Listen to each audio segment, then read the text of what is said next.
95, o livro do Evangelho. Lembra que o Evangelho de João é dessemelhante. Eu ensino aqui, viu? O Evangelho de João é dessemelhante. Ele só contempla 10% dos evangelhos sinóticos, ou sinópticos, como na época que eu fiz seminário tinha um P, hoje não tem mais.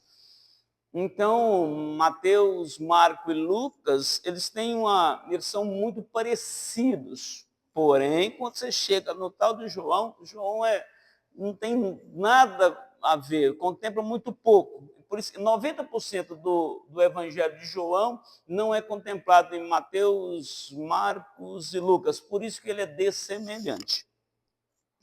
E o livro de João, do Evangelho de João, foi o último livro escrito. Não é Apocalipse, se for olhar na ordem cronológica. Então, nós precisamos estudar bem, por isso que o livro de João é muito gostoso de estudar. E João, ele fala ali, porque ele já tinha vivido aquela história toda, então ele conta a história de cima para baixo, né? É muito gostoso. E João também, ele escreve Apocalipse, que é um dos livros que mexe mais com as pessoas, né? E chama muitas pessoas que acham que Apocalipse é um livro monstruoso, mas não é. Apocalipse capítulo 2, verso 5, assim está escrito: lembra-te de onde caíste, arrepende-te e pratica as primeiras obras. Se não arrependeres, brevemente virei a ti e removerei do seu lugar o teu candeeiro, se não te arrependeres. Olha, só vou te chamar, você que estuda hermenêutica, só te chamar algo interessante aqui dentro, passa a primeira parte. Se você olhar ali, o que João está falando? Ele está chamando a atenção. Então, lembrar, ninguém vai... A palavra lembrar, lembra-te, ou seja, é algo que já tinha acontecido, mas que entrou na linha do esquecimento. Tá. E ele, para nós olharmos para o passado. Então, ele está olhando, chamando a atenção para um passado. E ele usa a palavra arrependimento 3 vezes nesse texto. Arrepende-te, depois, se não arrependeres, e depois te removerei do lugar, e se não arrependeres. Ou seja, a palavra arrependimento aqui tem que chamar a atenção da gente. Então, na hermenêutica, nós iremos procurar verificar esses arrependimentos. Por que ele cita arrependimento 3 vezes? E por que ele está chamando a atenção? Ele nos chamou a atenção e nos joga o cair, o lembrar, o cair e o arrepender-se. Ele nos adverte e nos dá a sentença. Que esse versículo é um versículo que nos dá a sentença. E qual é a sentença? Passa. Se não arrependeres, ou seja, removerei do teu lugar.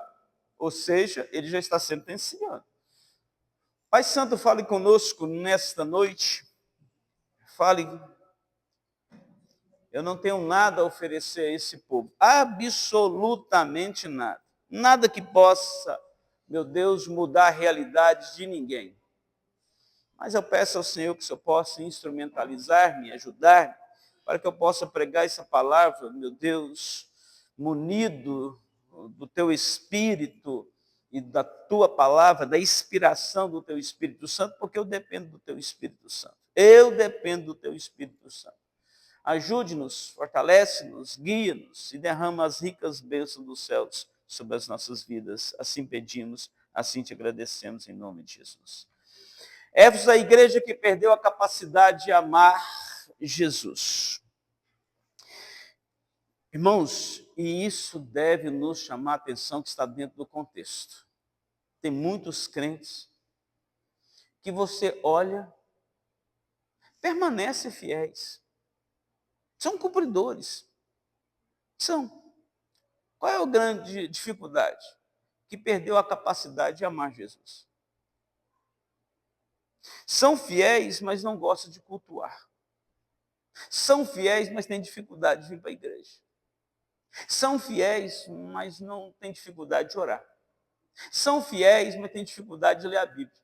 São fiéis, mas têm dificuldade de muitas coisas. Então, perderam a capacidade de devotar amor para Jesus Cristo na sua mais força de penetração do amor. E hoje nós iremos exatamente falar sobre isso. Há muitos males que atacam a igreja. Muitos, irmãos. Muitos males que atacam a igreja. Atacou a igreja no passado, ataca a igreja hoje e irá atacar a igreja no futuro. E muitos males que vão tirando a igreja da sua centralidade. Eu vou partir do pressuposto que nenhuma perseguição ou sofrimento tira ninguém da presença de Deus. Não são as perseguições. Aliás, ao contrário, quanto mais a igreja é perseguida, mais ela cresce. O tempo que a igreja mais cresceu foi o tempo da perseguição. Então, perseguições, ela não muda. Eu preciso entender que eu lidando com pessoas ruins, eu não posso mudar a minha essência. Eu não posso deixar a minha essência ser manipulada pela pessoa ruim que eu mexo, que nós mexemos. Então eu preciso estar acima disso, senão eu vou ser fácil de ser conduzido. Muito fácil de ser conduzido, manipulado. Então a igreja, ela enfrentou vários ataques, vários males, vários ataques durante a sua história. E o que leva a igreja a ser destruída? Esfriamento. A igreja esfriou, a igreja foi perseguida, sim. A igreja sofreu heresia, como sofreu heresia. A igreja foi invadida pela moralidade, a imoralidade, a apatia. Hoje os crentes estão apáticos, muito apáticos. Mas Jesus Cristo se apresenta à igreja como ele sendo o remédio para a igreja. Então Jesus se apresenta, ele falando que ele é o remédio dos males que a igreja enfrenta no dia a dia. Jesus não apenas está no meio da igreja, não apenas isso. Jesus Cristo, ele está andando no meio da igreja. Ele está andando aí. Ele está visitando. Ele sabe, ele contempla. Jesus Cristo sonda a igreja com os seus olhos, que são como chamas de fogo, que eu já preguei aqui em Apocalipse. Os olhos do Senhor, que são chamas de fogo, que vai detectar. Então ele está andando, ele está detectando. Ele sabe, ele contempla. Porém, antes de Jesus manifestar o juízo ao mundo, Jesus Cristo, ele vai manifestar o juízo ao seu povo. Engraçado, né? Jesus é aquele que senta no trono da igreja, mas ele chama a igreja para o juízo primeiro. Não é o mundo. Não é o mundo que vem primeiro, é a igreja. E isso Pedro nos escreveu, Pedro nos orienta no 1 de Pedro, capítulo 4, 17, fala o seguinte: porque já é tempo que comece o julgamento pela casa de Deus. O julgamento começa pela casa de Deus. Não é primeiro o mundo. Não é o mundo primeiro, é a casa. E Pedro faz uma advertência. E se primeiro começa por nós, qual será o fim daqueles que são desobedientes ao evangelho de Deus? Aí ele pergunta. Tá, se começa por nós, e começa por nós. Porque Jesus vai dar o exemplo dele começar pela sua igreja. O juízo pela... Começar pela igreja dele. Por isso Jesus demonstrou, ele alerta-nos sobre o julgamento das 7 igrejas. Ele começa pelas 7 igrejas da Ásia. 7 igrejas, que na verdade não são 7 templos.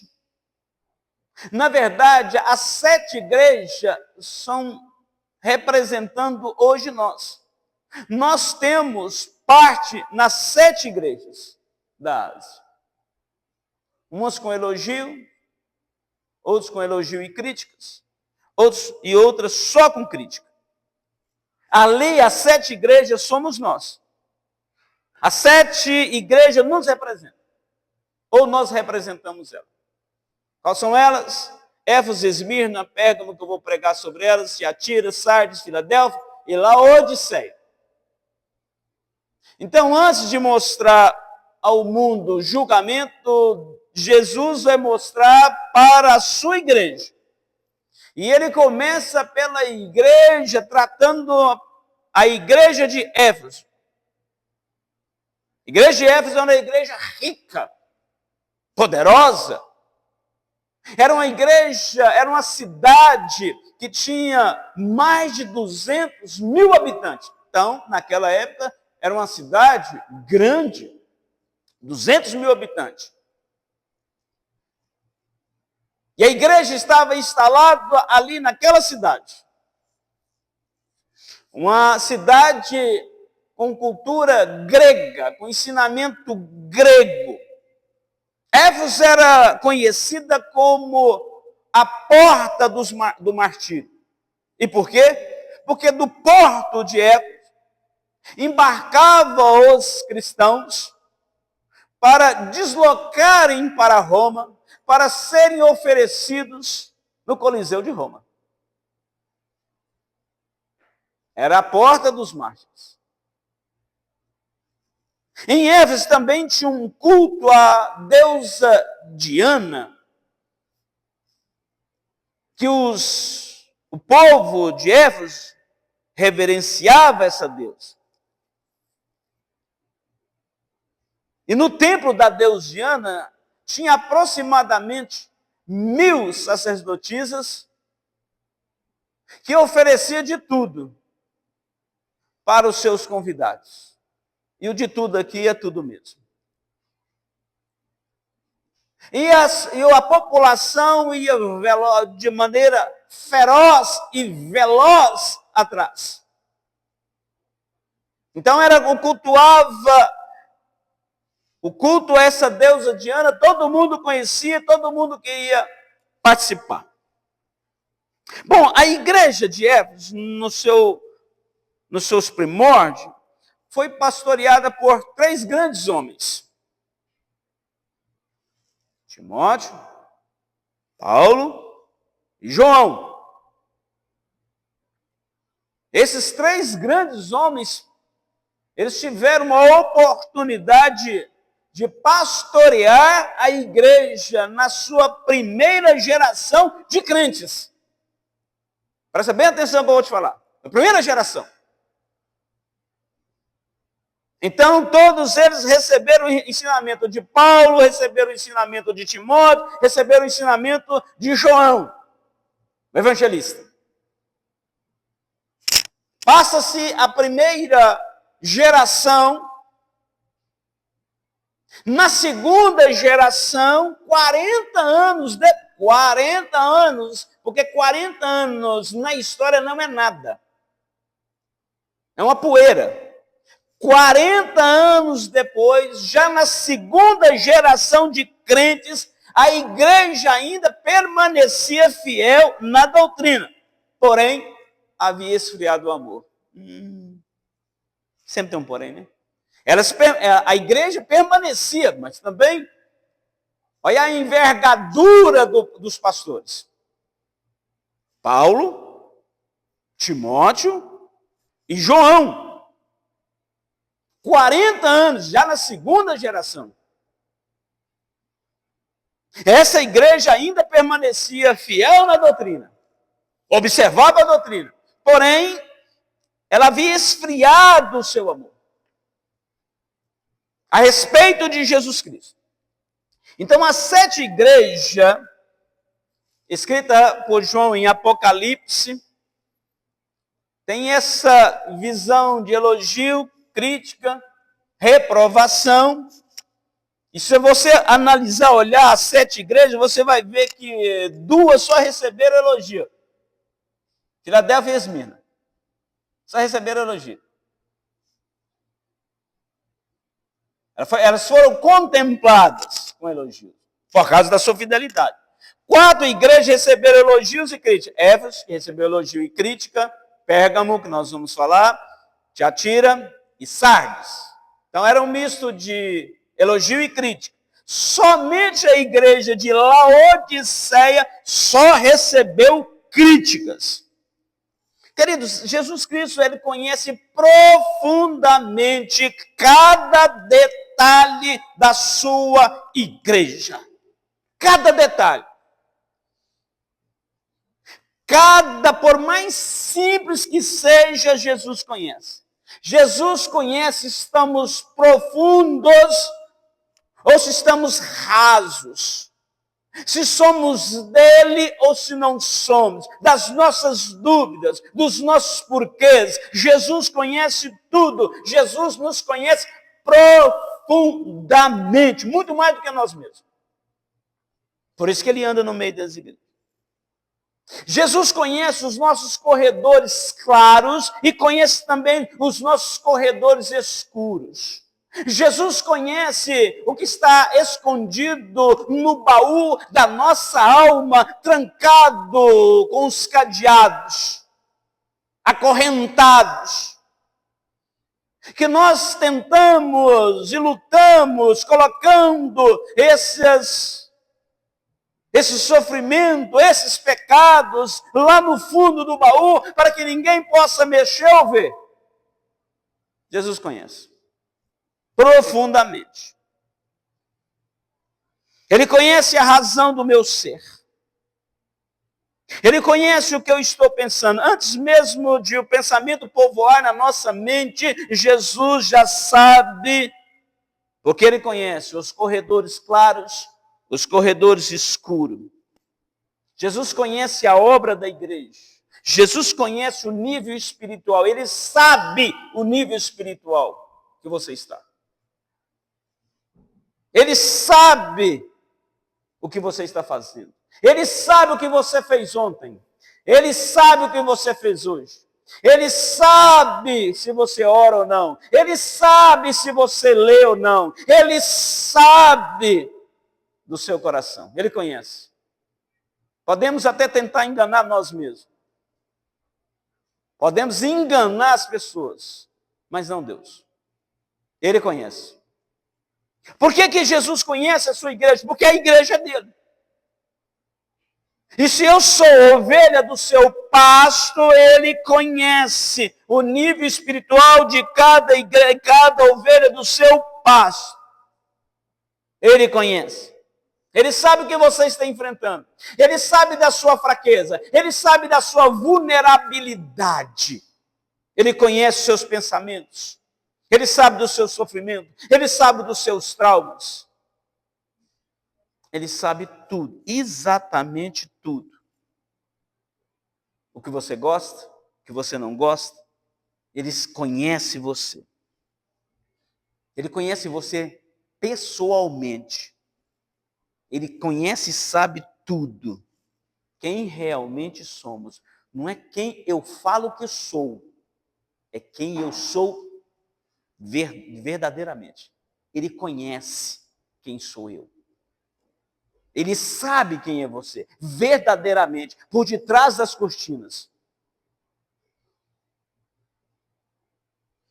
Não é o que nós apresentamos, que muitas vezes nós colocamos um verniz no nosso rosto, para nos apresentar, para que as pessoas possam dar uma nota melhor para nós. Carregamos de maneira empolgante a Bíblia na mão. Colocamos ela, muitas vezes até repousamos ela no nosso peito. E muitas vezes nós queremos mostrar que nós somos de Cristo, representante dos céus. Mas nós não temos ligação nenhuma com o que está escrito nesse livro que nós carregamos. E Jesus sabe. Eu não posso ser simplesmente um carregador da palavra de Deus. Eu preciso ser um cumpridor desta palavra. Jesus sabe que na mesma igreja, absolutamente na mesma igreja, encontramos crentes fiéis e crentes infiéis. E muitas vezes os infiéis são os que mais destacam.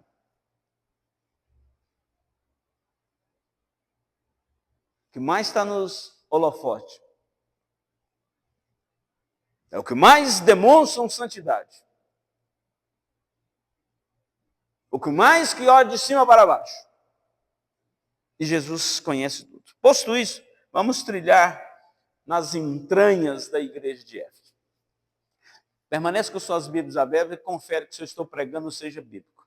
Primeiro, Jesus se apresenta como aquele que está presente em ação no meio da sua igreja. Está presente, mas só presente, ele está presente em ação. Jesus está. Apocalipse 2, 1, 3. Ao anjo da igreja de Éfeso escreve: estas coisas diz aquele que conserva na mão direita as 7 estrelas, e que anda no meio dos 7 candeeiros de ouro.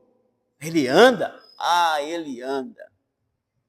Conheça as tuas obras. Ah, ele conhece. Tanto o seu labor, o seu trabalho, como a tua perseverança. E que não podes suportar homens maus, e que puseste à prova os que a si mesmos se declaram apóstolos, a si mesmos, não é que são? Está pensando que a coisa, essa nomenclatura de apóstolo é só de hoje? Não, é antigo. E não são. E os achastes mentirosos. Verso 3. E tens perseverança, suportaste provas por causa do meu nome, e não te deixaste esmorecer. Bom, aqui nós vimos chamando a atenção, elogiando a igreja de Éfeso. A igreja fiel, como eu acabei de falar para vocês, que os pastores que pastoreavam essa igreja na primeira geração. Então, a presença viva, manifesta de Jesus Cristo no meio da igreja é a coisa mais importante. Irmãos, não é o local que é importante. Não é as cadeiras, aliás, as cadeiras são péssimas. Não é o som. Não é o que está pregando. É Jesus. Nós somos escravos da mensagem de Cristo. Se nós não formos escravos da mensagem de Cristo, nós deixamos de ser de Cristo. A essência acaba. Muitas vezes nós temos a ideia de Jesus nos céus, sentado no seu trono, reinando à destra de Deus. Mas temos dificuldades de perceber que Jesus, ele está andando na igreja. Pensamos que ele está longe. Não, ele está lá no trono. Ele está reinando lá do alto. É do alto que ele está. Nós não temos essa visão, esse entendimento que Jesus Cristo, ele está no meio da sua congregação. Ele está. E com isso nós perdemos o impacto da presença de Jesus em nosso meio. Porque nós achamos que ele está no alto. Na destra do Todo-Poderoso, então está lá. Parece que ele não está presente. Parece que ele não anda no meio da igreja. Parece que ele não conhece a igreja. Então nós achamos e passa pela nosso intelecto essa visão, e nós deixamos esse impacto da presença de Jesus sair entre os dedos. Mas Jesus está presente. Ele não está longe.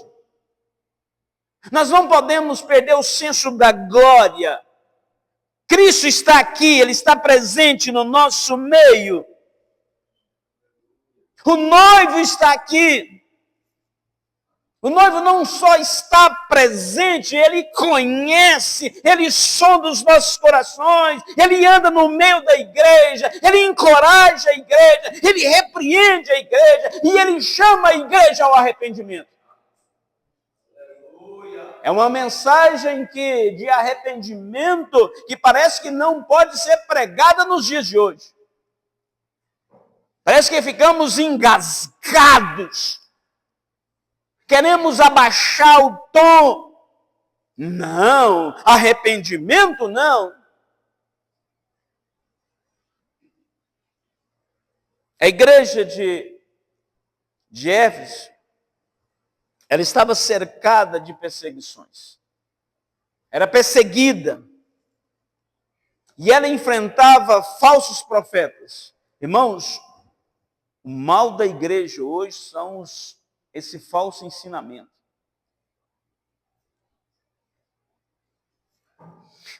Pastores que não querem esmerilhar mais no estudo da palavra de Deus. Pastores que não estão estudando mais. Pregações que não têm início, nem meio, nem fim. Pastores que não querem mais passar horas estudando um texto, analisando o texto e perguntando para o dono do texto o que ele deve falar. Prega a mensagem sem nenhum princípio bíblico. Os falsos profetas estão aí. Eles estão fora de nós, eles estão dentro de nós. Pregando uma palavra desprovida das sagradas escrituras. Estão ensinando heresia que está destruindo a igreja. Tirando o povo da centralidade da palavra de Deus. E se nós trazemos isso para os dias de hoje, a igreja está perdendo o compromisso com a verdade. A verdade que outrora era indubitável, não tinha dúvida, hoje é dubitável. Hoje tem alguma dúvida. E hoje eu estava saindo, eu tinha saído para fazer uma coisa, aí eu retornei. E, por acaso, liguei o rádio e estava um certo pastor falando o seguinte: o erro da Bíblia é que as pessoas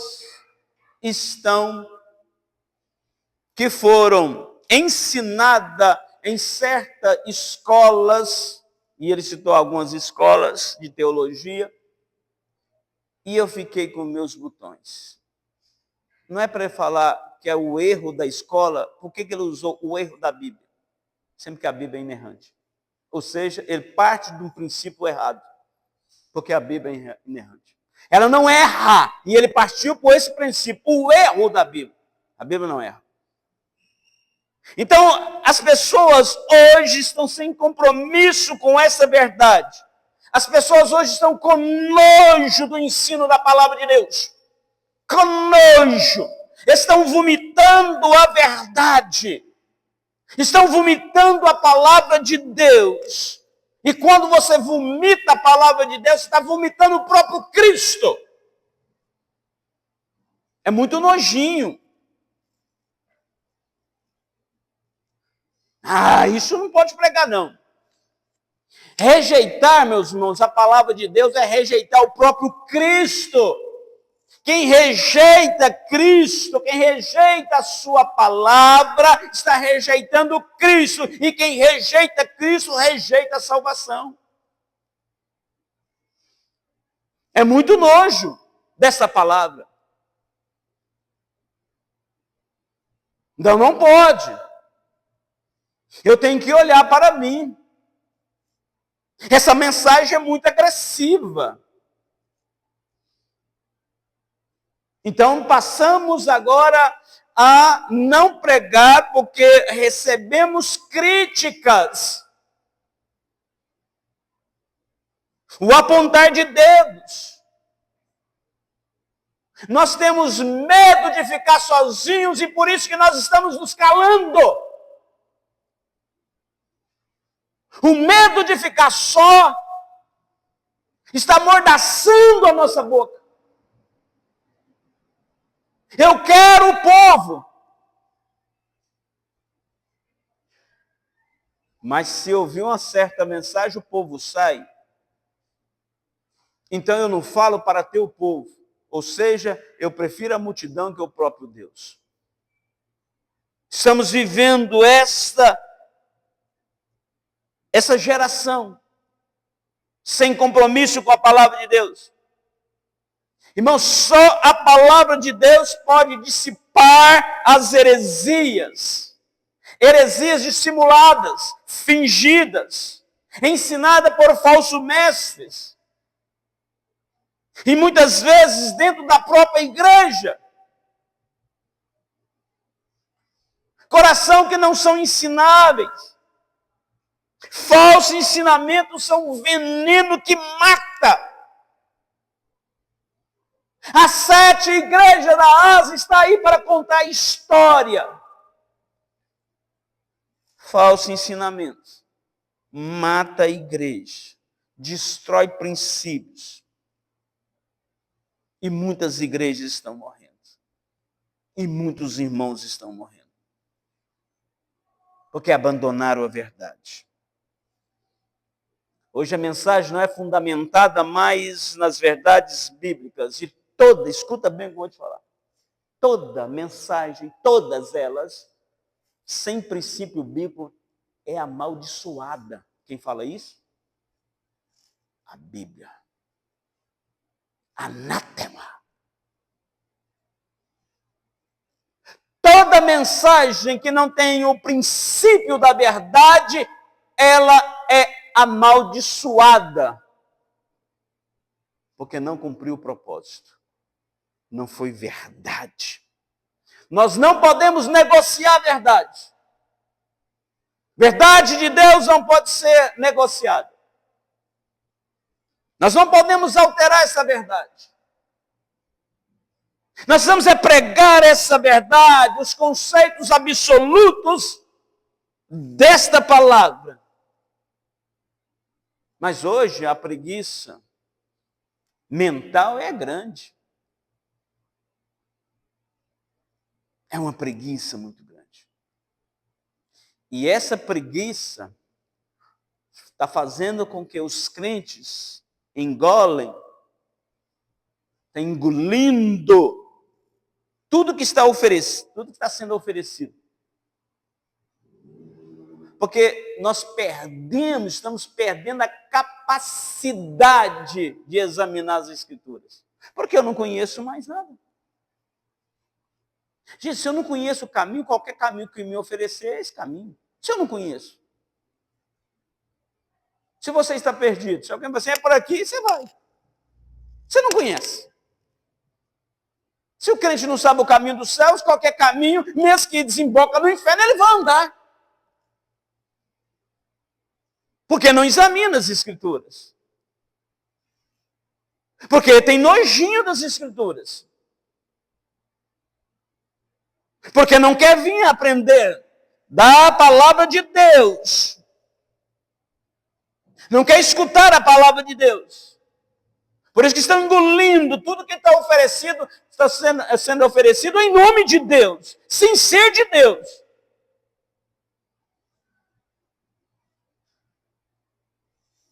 Estão raliando a nossa fé. que está acontecendo com nós hoje? Nós queremos a coroa, mas nós não queremos a cruz.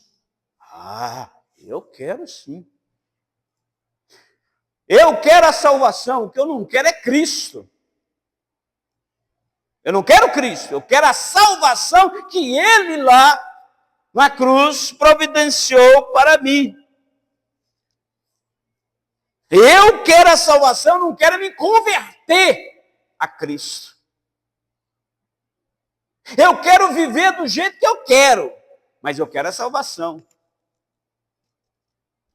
Eu quero a salvação. Esfregamos as mãos, querendo as bênçãos de Deus. Eu não quero é o Deus da bênção. Eu quero a bênção dele. Eu quero a multiplicação dele. Eu quero que ele esteja nos meus negócios. Eu quero que esteja na minha vida. Eu quero que esteja na minha família só para abençoar. Eu vivo a minha vida. Eu comando a minha vida. Eu quero agora a bênção dele. E a Bíblia agora passou que era a nossa regra de fé e prática, agora já não é mais. Parece que é um livro caduco. Parece que é um livro caduco. E uma certa vez eles me fizeram uma pergunta. Tá, se a Bíblia é antiga ou moderna? Eu falei, nenhum dos dois. Eu falei, não, não. A Bíblia nem é antiga e nem é moderna. Eu falei assim, mas não, fala das coisas. Eu falei, não é moderna. Porque o moderno de hoje é o caduco de amanhã. Não é isso? O moderno de hoje é o caduco de amanhã. A Bíblia não é antiga, não é moderna, ela é eterna. Então, se alguém te perguntar se a Bíblia é antiga ou moderna, você fala assim, não, nenhum dos dois. Nem é antiga, nem é moderna, ela é eterna. Que é eterna, não. Eterna não tem como. Né? Se é eterna, não vai caducar. Então as pessoas acham que a Bíblia caducou, perdeu o seu sentido. João nos compara aqui como candeeiros. E se olhar um candeeiro, tá? Para que serve um candeeiro? Na sua concepção, para que serve o tal do candeeiro? Para que serve isso? Ou a lamparina de hoje? Para que serve aquilo? Não é para brilhar? Se não for para brilhar, o que serve um candeeiro? Nada. Então, se você não serve para brilhar, se eu não sirvo para brilhar, para que eu sirvo? Nada. O que João está falando? Que nós somos candeeiros e candeeiro transmite luz. Então Jesus está no meio desse candeeiro e esse candeeiro, se ele não está brilhando, para nada serve, gente. Para nada serve. Jesus ele está sondando a sua igreja. O noivo não só conhece o coração da noiva. O noivo não só conhece o coração da noiva. O noivo, ele conhece as intenções. É subjetivo. É subjetivo. Ou seja, Jesus conhece as intenções. Ou seja, coisa particularizada, que está lá no seu íntimo. Que está guardado no seu coração. É a intenção, o desejo que está lá guardado, sem estar manifesto. Ele conhece. Ele faz um diagnóstico de você, da sua igreja. Ele sabe se nós suportamos ou não. Ele sabe que se nós suportamos as provas ou não.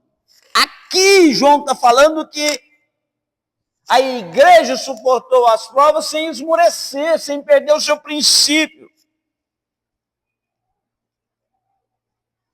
Irmãos, hoje as igrejas são conhecidas na terra e desconhecidas nos céus. Hoje, se você for nos corredores celestiais e gritar o nome de algum crente, ninguém sabe. Você conhece fulano de tal? Não sei não. Sei não. Mas você conhece? Você joga o nome dele nas redes sociais, todo mundo conhece. Ou seja, é conhecido no mundo, mas não é conhecido nos céus. O que aconteceu com nós? Por que o mundo está atraindo mais nós do que os céus? Tem um ditado chinês que fala: você pega mais mosca com um pingo de mel do que um barril de fel. E nós não podemos ser mosca, porque o mundo é muito doce. Na primeira tragada, o céu parece que é um barril de fel para cumprir. O que nós queremos? Perdemos a capacidade de denunciar o pecado. Segundo, não vai dar tempo. O noivo repreende a sua noiva pelo esfriamento do seu amor. Apocalipse 2,4. Tenho, porém, contra ti, também que elogio e crítica aqui, nós acabamos de ver o elogio, agora uma crítica. Tenho, porém, contra ti que abandonaste o teu primeiro amor. Abandonar o nosso primeiro amor. E o que é isso que João está querendo dizer? Que a igreja de Éfeso, a igreja de Éfeso é aquela esposa que não traiu o marido, mas deixou de amá-lo, porque não perdeu o primeiro amor. Não traiu. Ela continua fiel, mas deixou de amar o marido. E eu estou falando aí, o marido na questão de Cristo e nós como a noiva. Então, se o amor esfriou, mas Jesus fala que ele foi fiel, então essa igreja era uma igreja fiel que deixou de amar o seu noivo. Por isso que esfriou. O amor que esfriou. A fidelidade ainda continuava em pé. Se trazendo isso para os dias de hoje, quantos casamentos estão assim? A mulher, o homem, eles continuam fiéis, mas deixaram de amar um outro. Perderam, esfriaram o amor. Continua fiéis, continua portando decentemente, mas perderam a capacidade de amar. O problema aqui é que sem amor, nada que nós fazemos vai ser aproveitado por Deus. Nada. Absolutamente nada.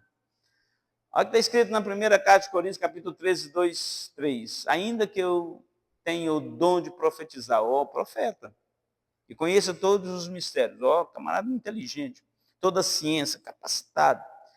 Ainda que tenha tamanha fé a ponto de transportar montes, se não tivesse amor, nada seria.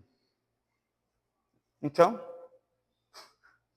eu sou profeta, eu sou muito inteligente, eu tenho conhecimento, eu sou isso, eu sou aquilo, mas se eu não sei amar, nada seria. Ou seja, a igreja que esfriou o seu amor para com Jesus, nada é. Verso 3, ainda que eu distribua todos os meus bens entre os pobres, ainda que entregue o meu corpo para ser queimado, se não tivesse amor, nada disso me aproveitará. Então, peraí. Então, preciso preocupar com amor a esse noivo.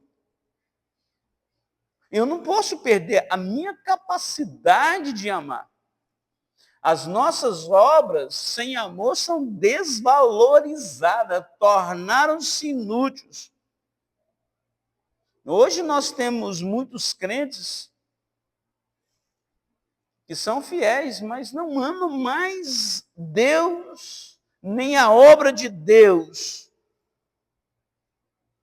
E nós precisamos nos preocupar com isso. Porque nada somos sem esse amor. Aí eu tenho conhecimento, eu sei, eu conheço toda a Bíblia. Olha que coisa gostosa!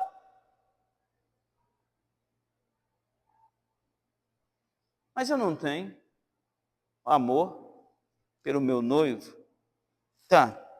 Se eu conheço e não tenho amor,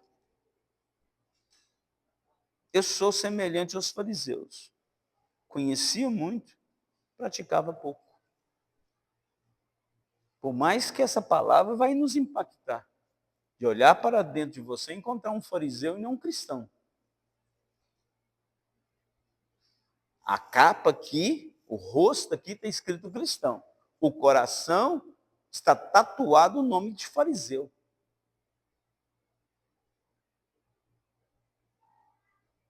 Temos cheiro de cristão e o mau cheiro do fariseu.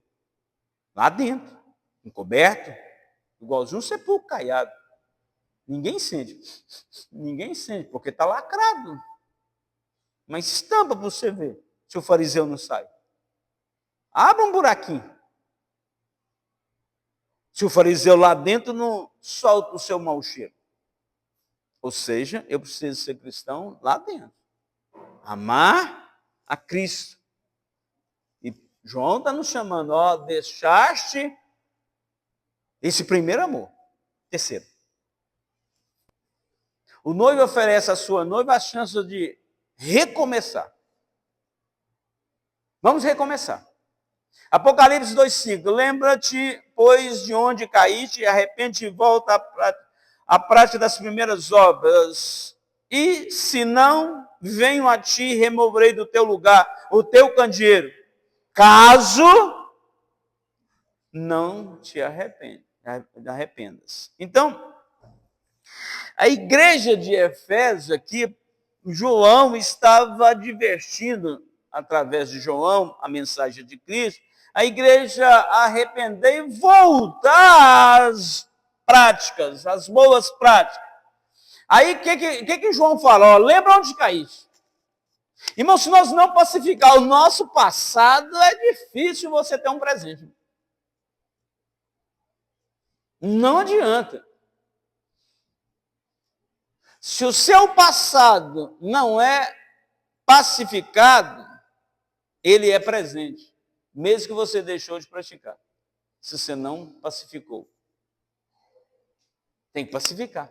Tem que acertar as contas com aquele que governa os céus e a terra. Então Jesus que está diagnosticando a doença daquela igreja e oferece o remédio, a cura. Arrependa-te e volta. Arrependa-te.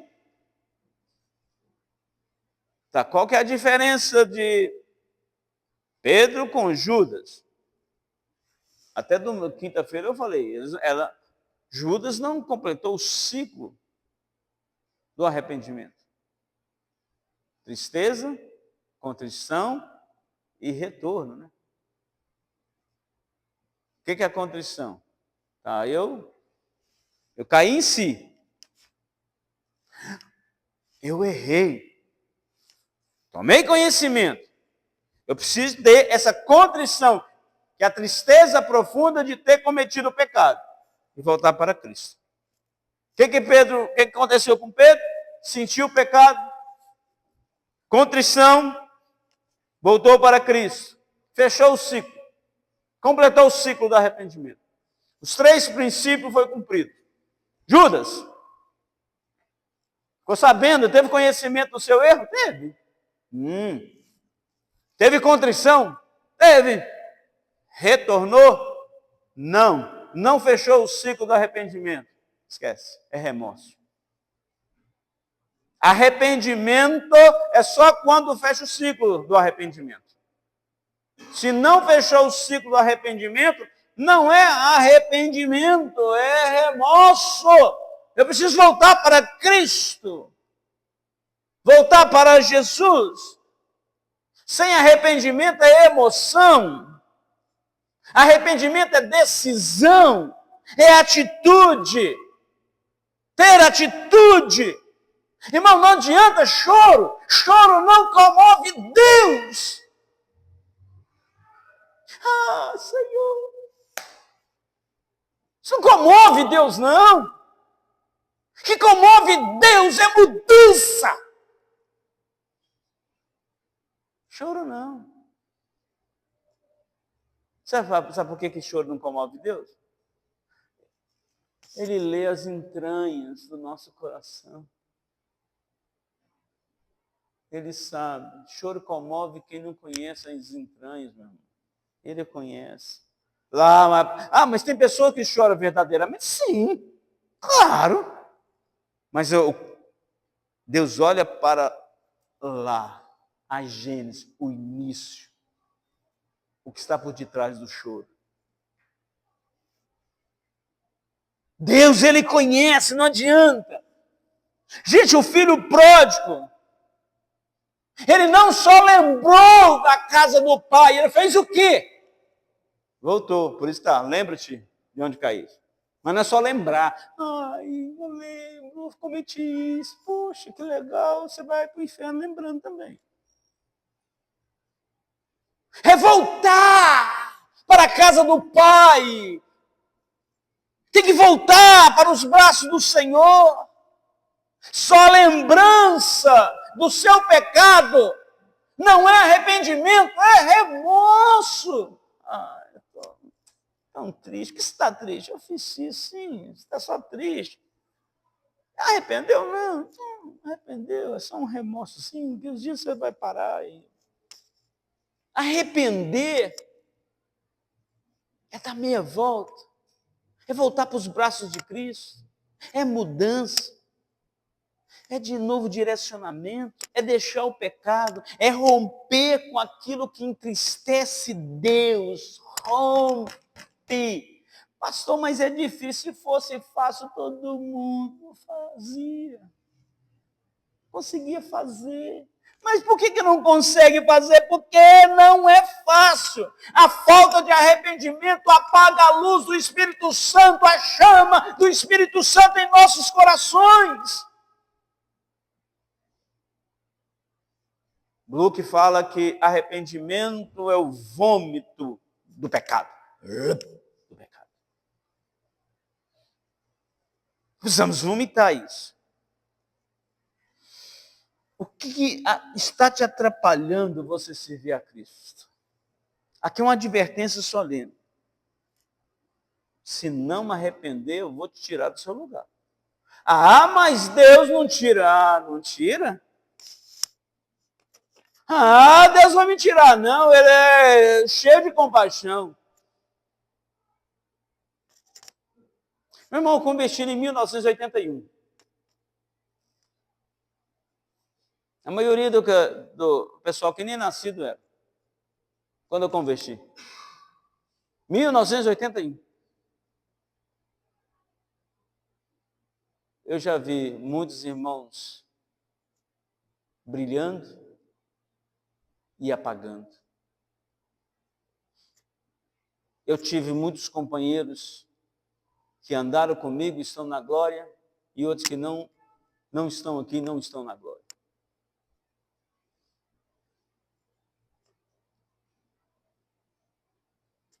Mas a igreja não vai ser destruída. Vai lá e conversa com as 7 igrejas da Ásia. Pedra sobre pedra. Uma história que se foi. Mas eu tenho promessa. Todo mundo tem promessa. Todo mundo tem promessa. Cai nessa não. O povo que saiu lá do Egito, todos eles tiveram promessa. Mas os que saíram do Egito de 20 anos acima, só 2 que entraram. Só 2 que entraram. Mas eu tinha promessa. Sim, eu tenho promessa. Você não cumpriu a sua parte, ficou pelo deserto. Fica pelo deserto. Precisamos ter intimidade com Deus. Precisamos viver esse evangelho. Olha o que está escrito lá em Apocalipse 2,6. Tens, contudo, a teu favor que odeia a obra dos nicolaítas. De Nicolau. Alguns escritores falam que aquele diácono lá no começo, lá de Atos dos Apóstolos, que se desviou. Mas quais também odeio. Então, a igreja tinha discernimento espiritual, a igreja não tolerava a heresias de Nicolau. O que Nicolau ensinava? Um evangelho liberal. Não está aparecendo hoje, né? Nicolau ensinava um evangelho liberal. Está liberado tudo, sem exigência, sem proibição. Está tudo liberado. E a igreja, porque nós gostamos disso, né? Nós gostamos disso, porque nós queremos viver o mundo e ir para o céu. Eu quero viver o pecado do mundo, mas com minha participação efetiva celestial. Eu quero até colocar os pés em duas canoas, e a coisa não vai dar certo. Então a mensagem da igreja essa foi raliando a heresia foi se instalando, o emocionalismo que hoje é o tom de muitas igrejas hoje, bate palma, pula. Cadê a palavra? Emocionalismo não segura ninguém, não. Nós precisamos aprender a viver esse evangelho. Precisamos buscar o evangelho. Hoje as pessoas buscam sonhos. O sonho é maior do que a palavra de Deus. Eu sonhei! Eu sonhei! Então, o meu sonho é a verdade absoluta, indubitável. Cuidado com essas buscas de sonhos, sem estar calçado com a palavra de Deus. Sem estar com Jesus Cristo. O altar não pode ser balcão de negócios. Nós não podemos negociar as verdades bíblicas. Aqui não é um balcão de negócio. A igreja não pode pregar o que dá ibope. Não, meu irmão. Eu ainda sou pastor das antigas. Não prego para dar ibope. Heresia não se sustenta enquanto a verdade for pregada. Nós não podemos ser crentes alienados, alheios à palavra de Deus. Crentes ingênuos espiritualmente, sem princípios. Evangelho híbrido, misturado, sem vida e não leva a vida. Quando nós não temos o Espírito Santo, meus queridos, nós só pregamos o vazio da nossa mente. O vazio da nossa mente. Pregamos o engano do nosso coração. Quando eu não tenho essa palavra de Deus. É o Espírito Santo de Deus que faz, que opera, que transforma. Só alcançamos os céus. Só alcançamos os céus com o Espírito Santo de Deus. Eu preciso ver essa verdade. Quarto, para mim ver se eu finalizo. Só os vencedores irão alimentar da árvore da vida. Apocalipse 2,7, quem tem ouvido, ouça o que o Espírito diz às igrejas. Ao vencedor dar-lhe-ei que se alimenta da árvore da vida, que se encontra no paraíso de Deus. A estrada do céu é pavimentada pela argamassa do amor e da obediência. Quem não obedece ao Senhor, quem não obedece a Cristo, não vai chegar aos céus. Quem não calçar esse evangelho, quem não trilhar na estrada,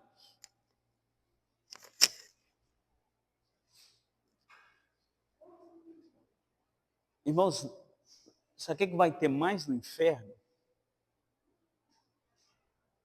O que mais vai ter no inferno? Pessoas arrependidas, fora do templo. Um minuto no inferno vai ser suficiente para todo o arrependimento chegar. E um minuto no céu vai ser suficiente para não lembrar de nenhum sofrimento. Eu sempre falei para vocês que a distância do céu com o inferno é de 7 centímetros. A distância do céu é 7 centímetros. Do céu ao inferno. Você fala assim, nossa, mas eu pensei que o céu lá em cima, o inferno embaixo, então eu pensei que a distância era grande. Se você olhar por esse ângulo, a distância é grande. Mas se olhar aqui com aqui, se ouvir a palavra e praticar, 7 centímetros. A distância do céu é 7 centímetros. Então, eu preciso, então, viver esse evangelho. Esse evangelho. Se eu não viver esse evangelho, irmãos, não tem como. A árvore da vida é para aquele que alimentar dessa árvore. Aos vencedores. Quem são os vencedores? Os remanescentes. Meus queridos, olha a etimologia da palavra remanescente, vem da palavra resto. Remanescente, ou seja, os que vão para o céu são os restos, é o restolho. Palavra meio agressiva, mas é a verdade. Está pensando que é a multidão? Não, a multidão anda na estrada larga. É a estrada apertada, cheia de buracos. Então, o juízo, para finalizar, o juízo começa pela casa de Deus. Vai começar por você, vai começar por mim. Eu queria que o meu inimigo, aquele pecador, eu quero que ele seja condenado primeiro. Não. O julgamento será por você. Começar por você, começar por mim. Tá. Então, isso é pacificado. Nós não podemos deixar o amor esfriar. Eu preciso lembrar onde eu caí, retornar para Cristo, e eu preciso reaquecer esse amor. Hoje, a igreja de Éfeso só tem pedras sobre pedra, poeira, de uma história que não tem mais. Ou seja, a igreja de Éfeso não lembrou aonde ela tinha caído. Ela não lembrou onde tinha caído, não retornou e foi destruída. A palavra de Deus cumpriu. Para finalizar, é que o meu tempo já era, vou apagar. Billy Graham, abre aspas aí, tá? Billy Graham. O Espírito Santo pode mesmo reacender a chama em qualquer coração. Não importa o quanto esteja frio. Fecha aspas. Billy Graham. Seu coração está frio?